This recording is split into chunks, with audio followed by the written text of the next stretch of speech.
We live in Norway, and a few weeks ago we came back from our big adventure, 3 months in Australia. I think during that time you got interested in gardens, Tommy? No, not really. I'm not really a garden person, but I'm very interested in thinking about a lot of stuff, and I'm very happy to talk to someone. And that's why we have this YouTube channel now, because then I can talk about all the things I'm thinking about and that many people don't want to listen to. And gardens is a thing that I noticed when I was walking around, especially in Brisbane. And I filmed a few gardens, and today we are talking about and showing what we think is some differences between the garden cultures in Australia and Norway.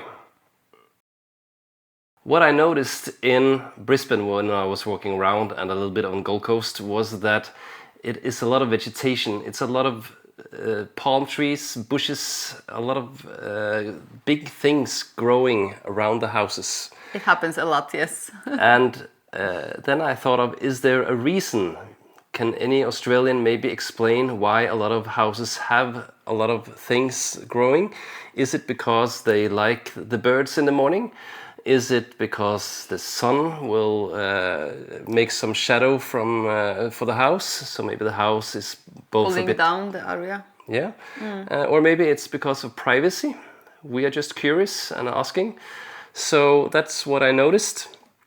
Yeah, I was surprised walking, passing by some houses sometimes with some nice, probably fruit trees or something with a big spider webs and the very big spiders in there. And I was thinking, I'm not sure I would like to sit in this garden, having my morning coffee, for example, in the surrounding of those insects. Yeah, well, I don't know. I'm sure that we could agree that if we had a garden in Australia, it would be only grass and maybe some insects, fences around, so we would be safe from most of it.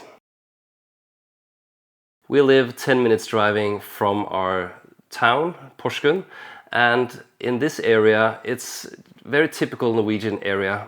You have 3 different ways of living.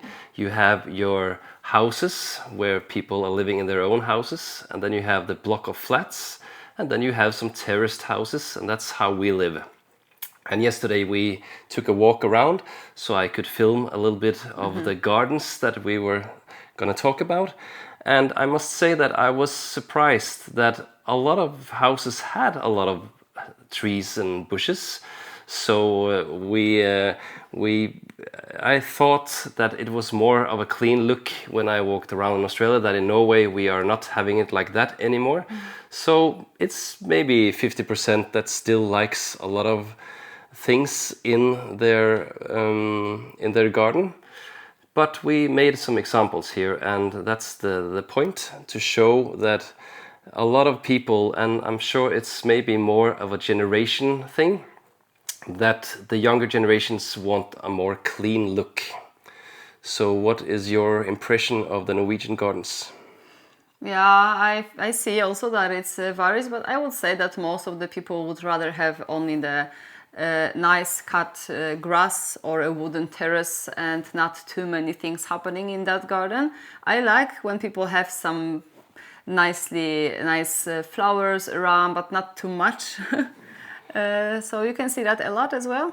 Yeah. And I remember when I was little, my grandparents, they loved, my grandmother loved some bushes with some berries, and she had, of course, the roses, and it was, I think 2 generations ago, they were very proud of their garden and their flowers, and that was one of the hobbies most women, for sure, and some men really liked. And in Norway, remember, it's a very short summer, so it's not something they do all year.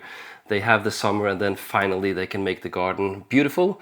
Yeah. I have a feel that the younger generations from us and then younger, they like it more clean. They have a robotic cutter for the grass and a big terrace, so they can just not do a lot outside around the house. That's just my impression. And another thing that is it's not very usual in a lot of places in the world. In Norway, they are not very afraid of burglaries, criminals.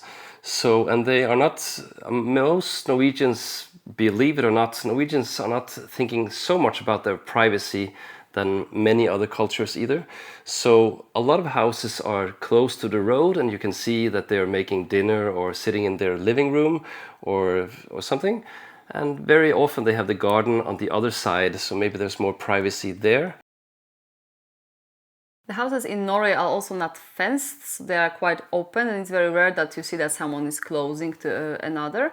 And when I think about Poland, when I'm coming from, as I remember, because it has been a while since I've been walking around there, usually you have a fence around the whole house with a gate that you had to ring and to come in, and those fences quite often were quite high, or a very high tuyas around, so people were closing more, and it could be because of the safety reasons as well.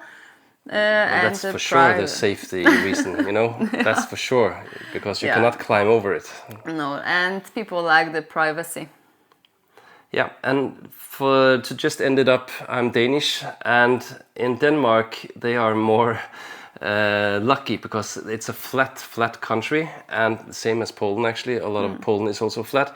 In Norway, the gardens are usually some mountain in the garden, and you just have to be creative with some small flowers. In Denmark, you can easily just make a square, and then you have some grass and some flowers on the side, and then it's easy to make it nice and clean. So so in Denmark, it looks like almost mathematically perfect made garden. Perfect for me. Yeah, and then what are we gonna do in the next videos? In Norway, we are waiting for the summer. We are now in June in this video, and it's still chilly, and we are not really doing summer stuff. We haven't barbecued yet. And we will not go on a boat trip or a beach day. So we are thinking about some stuff. But if any of you have any things you want to see in the meanwhile before we have that summer, please tell us what you want us to talk about or show you in our neighborhood or something about our culture. And then we will for sure come back stronger and talk about maybe taking a mountain trip, a boat trip in the fjords, a day on a typical Norwegian small beach, and there will be a lot of good things coming. So we hope you will follow us and subscribe, and of course tick the bell on the corner. It's the right corner, I think, and we hope we will see you soon.